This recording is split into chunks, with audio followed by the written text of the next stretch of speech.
Olá, boa noite. Você vai ver no Brasil TV de hoje. Uma pesquisa aponta o aumento da pobreza no país. André Coelho.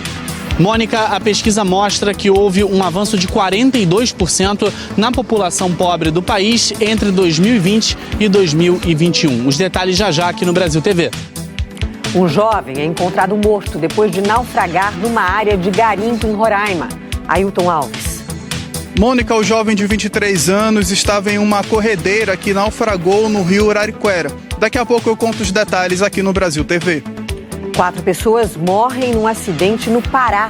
Jalília Messias. Mônica, 4 pessoas morreram durante um acidente envolvendo um caminhão e uma caminhonete na BR-316 em São Francisco do Pará, nordeste do estado. Daqui a pouco eu volto aqui no Brasil TV com outras informações. O governo do Piauí volta a obrigar o uso de máscaras. Edgar Neto. Mônica, aqui no Piauí, um decreto voltou a obrigar o uso de máscaras em ambientes fechados. Daqui a pouco eu volto com mais informações aqui no Brasil TV. A chuva forte causa transtornos em Alagoas. Ragi Torres. Mônica, o rio Jacuípe transbordou e alagou ruas e casas aqui em Alagoas. Daqui a pouco eu volto aqui no Brasil TV com os detalhes. Temporais também prejudicam o abastecimento de água em Rio Branco. Agatha Lima. Oi, Mônica. O abastecimento de água está reduzido aqui em Rio Branco por causa da chuva nas cabeceiras do Rio Acre. Daqui a pouco eu volto aqui no Brasil TV com mais detalhes. No Paraná, bandidos são flagrados fugindo a cavalo com uma TV roubada. Viviane Malman. Oi, Mônica. A polícia prendeu os bandidos que fugiram a cavalo com a TV furtada aqui em Ponta Grossa. Daqui a pouco eu trago os detalhes aqui no Brasil TV. Goiânia recebe um dos maiores eventos de tecnologia do país. Giovana Dourado. Mônica, a Campus Party tem mais de 400 horas de atividades e só termina no domingo. Daqui a pouco eu conto os detalhes aqui no Brasil TV. Campos do Jordão registra temperaturas negativas no feriado. Thiago Bezerra. Oi, Mônica. O frio atraiu muitos turistas aqui para Campos do Jordão, na Serra da Mantiqueira, interior de São Paulo, neste feriadão. Daqui a pouco eu volto com mais informações aqui no Brasil TV. Os tradicionais tapetes de Corpus Christi estão de volta depois de 2 anos. Maria Eduardeli e Mike Araújo. Oi, Mônica. Aqui em Ibitinga, no interior de São Paulo, os tapetes são feitos com edredons, almofadas, travesseiros, produtos bem característicos da cidade. Daqui a pouco eu volto aqui no Brasil TV para mostrar para vocês. Mônica, aqui no Rio Grande do Sul, as cidades de Marau e Flores da Cunha retomaram a tradição de confeccionar tapetes de serragem colorida para celebrar o Corpus Christi depois de 2 anos. Daqui a pouco eu volto para trazer todos os detalhes aqui no Brasil TV. Hoje é quinta-feira, 16 de junho, e o Brasil TV já está no ar.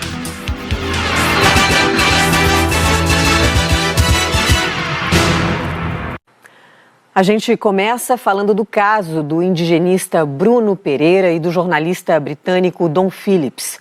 Os restos mortais encontrados no Vale do Javari vão passar por perícia em Brasília. O Leandro Guedes acompanha as investigações. Olá, Mônica. Hoje as equipes da Força Tarefa retornaram ao local onde ontem foram encontrados os restos mortais na região do Vale do Javari. A busca de hoje se concentrou no resgate da embarcação que foi utilizada por Bruno Pereira e Dom Phillips no dia do desaparecimento. Foi Amarildo de Oliveira, uma das pessoas presas suspeitas de envolvimento nesse caso, que informou à polícia o local exato onde afundou esse barco. Inclusive hoje também, no município de Atalaia do Norte, a Polícia Civil cumpriu um mandado de busca e apreensão, mas não informou o que foi encontrado. Mônica? Logo mais você vai ver a cobertura completa desse caso no Jornal Nacional. Em Roraima foi encontrado o corpo de um jovem que estava desaparecido depois de um naufrágio. Quem tem os detalhes é o Ailton Alves. Olá, Mônica. O jovem João Manuel Lima Spindler, de 23 anos, estava desaparecido desde o dia 12 de junho, quando naufragou em uma corredeira conhecida como Pirandirá. Ela teria naufragado no rio Arariquara, que é utilizado por garimpeiros como uma das principais rotas para chegarem até os garimpos ilegais dentro da terra indígena Yanomami. De acordo com a Polícia Civil, outras 2 pessoas estavam com o jovem nesta corredeira, mas apenas uma havia havia sido encontrada com vida. Nesta quarta-feira, familiares do jovem foram até o 1º Distrito Policial aqui em Boa Vista e informaram que moradores da região haviam encontrado o João Manuel já sem vida. O corpo do jovem foi levado por uma funerária para o Instituto Médico Legal, onde passa neste momento por exames periciais. A chuva forte causou transtornos em Alagoas. O Ragi Torres conta que pelo menos 3 casas desabaram. Oi, Mônica, a chuva quase não deu trégua aqui em Maceió. Foram registrados mais de 170 milímetros nos últimos 2 dias e isso trouxe muitos transtornos. Ruas ficaram alagadas aqui na capital alagoana e moradores praticamente ilhados em suas casas. 2 desabaram por causa do temporal. Ninguém ficou ferido. Em Coqueiro Seco, na região metropolitana de Maceió, parte de uma casa também desabou. Felizmente, sem registro de feridos. Em Marechal Deodoro, na mesma região, mais alagamentos. O nível de alguns rios que cortam Alagoas subiu muito nesta semana. Em Jacuípe, na zona da Mata Alagoana, o rio transbordou hoje e alagou ruas. A água invadiu muitas casas. Em Arapiraca, no agreste do estado, foi tanta água que trechos da rodovia AL-220 ficaram congestionados. Equipes de monitoramento da Defesa Civil estão em alerta, Mônica. E a chuva também prejudica o abastecimento de água em Rio Branco. A Agatha Lima explica. O abastecimento de água aqui da capital Rio Branco está comprometido. O Serviço de Água e Esgoto da capital fez um alerta para que a população faça racionamento. A justificativa é que as chuvas que têm ocorrido principalmente nas cabeceiras do Rio Acre têm deixado as águas turvas. As chuvas levam para os mananciais sedimento e lama, que mudam a condição natural deles e deixa a água barrenta. E o sistema de captação e tratamento está reduzido.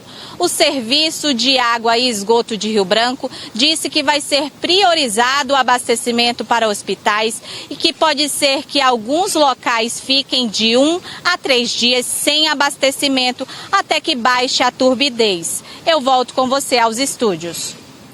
Em Pernambuco, começou hoje o cadastramento das famílias atingidas pela chuva. A Natália de Elu tem mais informações. Oi, Mônica. Aqui em Olinda, somente hoje, mais de 20 dias após as chuvas, a prefeitura começou a cadastrar as famílias que tiveram as casas atingidas pelos temporais. O benefício vai ser pago às famílias que tiveram que sair de casa ou aquelas que estão em abrigos ou na casa de parentes. Elas vão receber um auxílio emergencial no valor de R$ 1.500 em parcela única. E para receber esse benefício, as pessoas precisam estar inscritas no CAD único. Em Jaboatão dos Guararapes, uma notícia pegou de surpresa famílias que perderam as casas na chuva e que estão em um abrigo provisório montado na Escola Municipal Tecla Teixeira de Arruda, no bairro de Marcos Freire. Elas receberam a informação de que vão ter que sair do local para que a escola retome as aulas, mas não tem para onde ir. São 3 famílias nessa situação e nenhuma recebeu, até o momento, o auxílio emergencial prometido. A prefeitura disse que conversou com as famílias para que elas sejam acomodadas em outro abrigo. As chuvas aqui em Pernambuco provocaram 129 mortes e quase 40 mil pessoas ainda estão fora de casa. Mônica Teixeira. E o governo do Piauí voltou a obrigar o uso de máscaras em ambientes fechados. O Edgar Neto explica. Olá, Mônica. A partir de agora, o uso de máscara volta a ser obrigatório aqui no Piauí. O decreto foi assinado pela governadora Regina Souza, do PT, e publicado na noite de ontem no Diário Oficial. A medida é para conter o avanço da Covid-19, já que nos últimos dias houve um aumento novamente do número de casos. Segundo o COI, o Comitê de Operações Emergenciais, dados do último dia 13 de junho indicam um crescimento de 700%. Com tendência de alta no número de casos e manutenção no número de óbitos. Além do uso do item de proteção, o decreto determina ainda a obrigatoriedade de apresentação do comprovante de imunização com as doses de reforço, de acordo com o calendário de vacinação. Para ambientes abertos e semiabertos, o uso é obrigatório em casos de grande circulação de pessoas ou aglomeração. Ainda de acordo com o decreto, farmácias e drogarias que realizam testes rápidos para a identificação da Covid são obrigadas a notificar a Secretaria de Saúde sobre os resultados. Mônica Teixeira. Um acidente deixou 4 mortos numa rodovia federal no Pará. A Jalila Messias tem os detalhes. Oi, Mônica. Um caminhão carregado de seixo e uma caminhonete se chocaram na BR-316 em São Francisco do Pará, nordeste do estado. Testemunhas disseram que o motorista do caminhão fazia manobras em zigue-zague. A caminhonete vinha no sentido contrário quando houve a batida. 3 pessoas estavam na caminhonete, ninguém sobreviveu. A mulher que dirigia foi lançada para fora do veículo. 2 homens ficaram presos às ferragens e morreram antes da chegada do resgate. O motorista do caminhão ficou preso ao volante e também morreu. A suspeita dos bombeiros é de que o caminhoneiro pode ter dormido ao volante. A Polícia Civil investiga o caso. Mônica. No Paraná, a polícia prendeu 2 homens pelo furto de um aparelho de TV. Só que o que chamou a atenção é que eles fugiram a cavalo. A Viviane Malman conta essa história. Olá, Mônica. Furto a galope no meio da tarde e tudo registrado por câmeras de segurança. Nas imagens aparecem 2 homens, cada um em seu cavalo, e repare que um deles carrega uma televisão, um aparelho de TV enrolado em um cobertor. Segundo a Polícia Militar, essa TV foi furtada de uma residência aqui em Ponta Grossa. A dona não estava em casa, ela trabalha como autônoma e quando chegou é que percebeu o crime. Ela conversou com a nossa equipe e falou que o aparelho de TV era parcelado, então ela ficou no prejuízo. Olha, é triste essa situação, eu tô desolado, tô sem chão, porque você trabalhar e chegar uma pessoa dessa e roubar, chegar na tua casa, entrar e roubar, não é fácil, é muito triste isso. Trabalhar mais um pouco de domingo a domingo, manhã, tarde e noite, para ver se recupera a televisão. Os bandidos furtaram outro imóvel na mesma região, no mesmo bairro e depois foram presos pela Polícia Militar. Parte dos objetos furtados foi recuperada, menos o aparelho de TV. Eu volto contigo, Mônica Teixeira. Goiânia está recebendo um dos maiores eventos de tecnologia do país, a Campus Party. A Giovana Dourado mostra pra gente. Olá, Mônica. Esta é a 4ª edição da Campus Party aqui em Goiás, mas é a 2ª edição que acontece no formato presencial, porque a pandemia impediu a realização nesse formato que é o original. 70 mil visitantes são esperados até domingo e eles devem participar de mais de 400 horas de atividades até o final dessa edição. As atividades acontecem ao mesmo tempo, são 3 setores diferentes. Tem um espaço aberto, gratuito, para quem quer apenas conhecer. Tem games, tem maratonas, arenas e desafios. Essa edição termina com um desafio aos participantes de desenvolver tecnologias para melhorar a acessibilidade no ensino. Mônica. E os tapetes de Corpus Christi estão de volta depois de 2 anos. A Maria Eduarda Eli mostra o retorno dessa tradição direto de Marau, no Rio Grande do Sul. Oi, Mônica. A tradição de confeccionar tapetes para comemorar Corpus Christi foi retomada aqui no Rio Grande do Sul depois de 2 anos. Aqui na região norte, em Marau, foram montados 98 tapetes em frente à paróquia Cristo Rei. Entidades, grupos da igreja, famílias e amigos se mobilizaram para comemorar essa que é uma das principais datas da fé cristã. E o trabalho começou bem cedo por aqui, viu? Os fiéis chegaram antes mesmo das 8 horas da manhã e já começaram a montar os tapetes que contam aí com diferentes tipos de materiais. Tem serragem colorida, cal, papel, dobraduras e até frutas. Dá só uma olhada nesse tapete que foi feito por um casal de produtores rurais aqui do interior do município. Eles usaram bergamotas para fazer esse terço, essas frutas que foram produzidas dentro da própria propriedade. A tradição de fazer tapetes também foi retomada na Serra Gaúcha, na cidade de Flores da Cunha. Por lá foram usados mais de 80 mil quilos de serragem para confeccionar 55 tapetes. Os desenhos reforçam aí mensagens de paz e também solidariedade, e esse trabalho então contou aí com cerca de 300 voluntários. Volto com você, Mônica. Lindo. Em São Paulo, uma das celebrações mais antigas de Corpus Christi fica em Piquerobi. A Bruna Bachega mostra a tradição que acontece há 55 anos.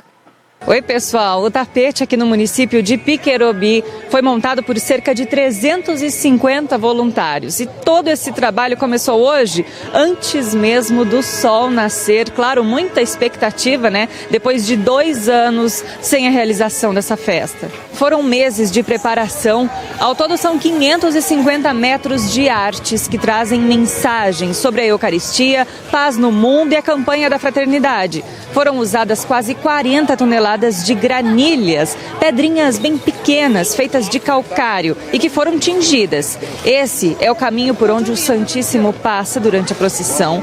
A Eucaristia é o principal sacramento da Igreja Católica. Essa retomada pós-pandemia tem boas expectativas. O município conta com 4 mil habitantes, mas a organização espera receber pelo menos 10 mil turistas, mais que dobrar a população de Piquerobi depois de 2 anos sem a realização dessa festa. Agora com vocês, aí no estúdio do Brasil TV. E ainda nessa edição a gente mostra a celebração de Corpus Christi em outras regiões do país. E a seguir, Campos do Jordão registra temperaturas negativas. Tiago Bezerra. Oi, Mônica. O frio atraiu muitos turistas aqui para Campos do Jordão, na Serra da Mantiqueira, interior de São Paulo, neste feriadão. Daqui a pouco eu volto com mais informações aqui no Brasil TV.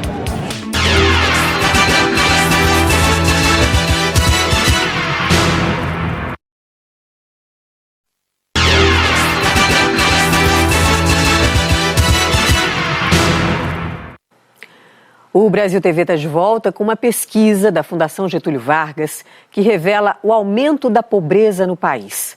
Pelo menos 1 de cada 10 brasileiros vive com menos de R$ 210 por mês, como conta o André Coelho.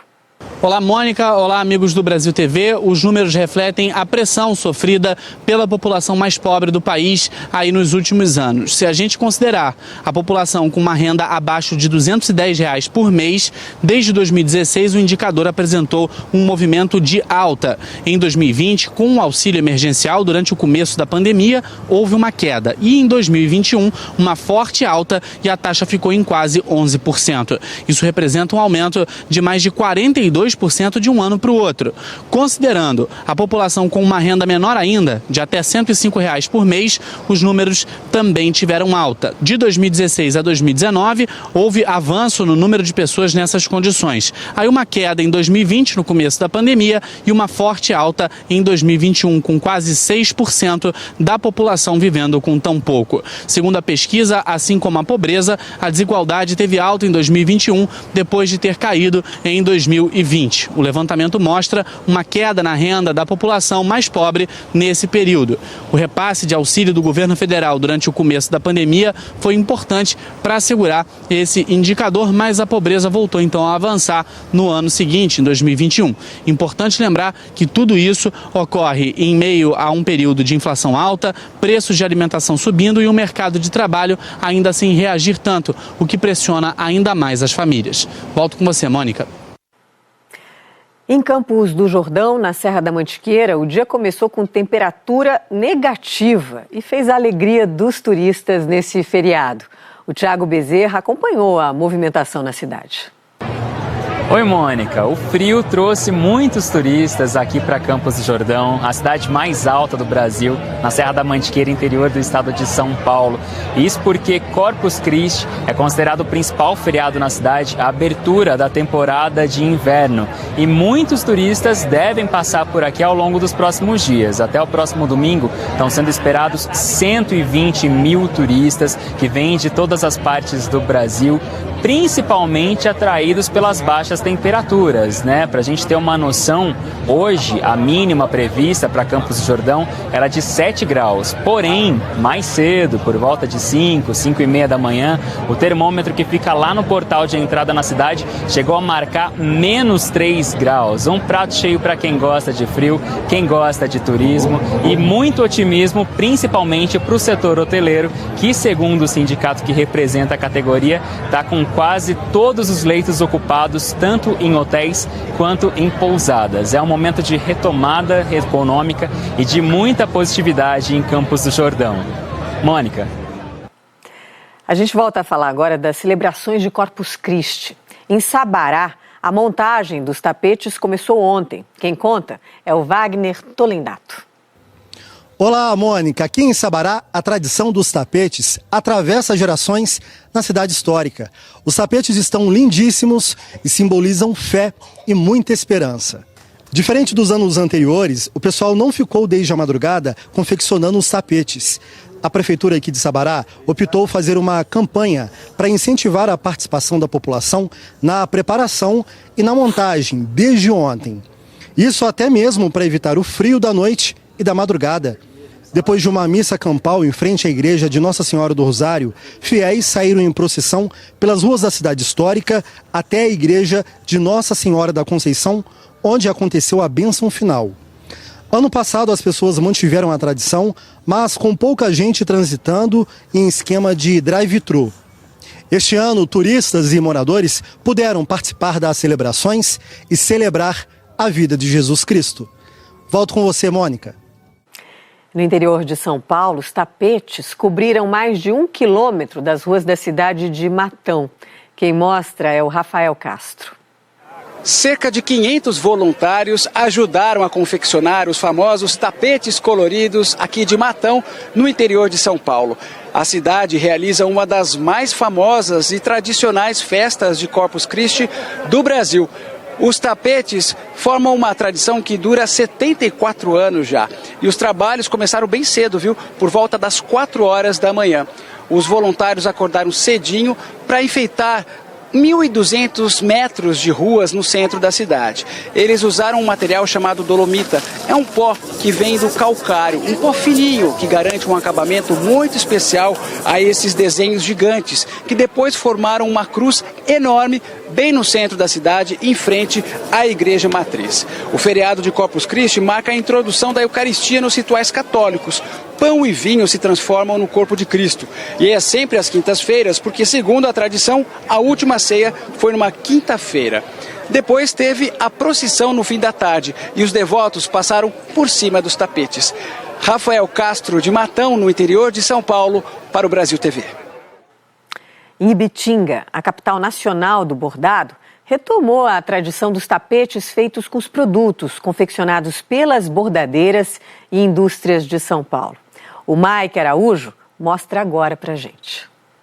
Oi, Mônica. Aqui em Ibitinga, no interior de São Paulo, os tapetes têm formas bem específicas e com características da cidade. Ibitinga é considerada a capital nacional dos bordados. E são esses produtos que enfeitam as ruas em 10 quarteirões, além de mantas, cobertas e travesseiros, tudo produzido aqui na cidade.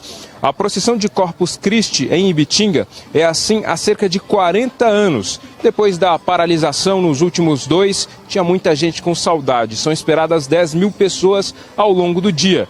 Depois da passeata, alguns itens são doados, mas a programação é importante também para a economia da cidade. As lojas comercializam os produtos têxteis, aproveitando a presença maior dos turistas. Essa procissão é uma das maiores e mais populares do estado de São Paulo, Mônica. E você vai conhecer agora a dona Isabel. Nessa semana, a moradora de Macapá, a capital do Amapá, completou nada mais, nada menos que 115 anos de idade. Quem conta é o Kellyson Neves. Oi, Mônica. A provável mulher mais velha vivendo no Amapá é a dona Isabel de Sena, de incríveis 115 anos. Ela nasceu no dia 14 de junho de 1907, em Chaves, no Pará. mas se mudou ainda durante a juventude para o Amapá para construir família. A idosa comemorou o aniversário de 115 anos na última terça-feira ao lado de familiares em Macapá. Durante toda a vida, a dona Isabel de Sena teve apenas 2 filhas, que geraram 20 netos e, segundo ela mesma, uma quantidade indefinida de bisnetos, trinetos e tetranetos. Ao todo, ela tem mais de 100 descendentes. Vale lembrar que habitantes centenários são raros no Amapá. Dados do censo 2010 do IBGE mostram que eram 48 homens e 131 mulheres acima dos 100 anos vivendo no estado. De acordo com a dona Isabel de Sena, o segredo para a longevidade é ter uma vida simples com bons hábitos de alimentação. Mônica Teixeira, eu volto com você. É isso, parabéns e saúde, né, para a dona Isabel. O Brasil TV fica por aqui. Outras notícias logo mais no Jornal Nacional, às 20h30 da noite, hora de Brasília. Uma ótima noite para você. Tchau.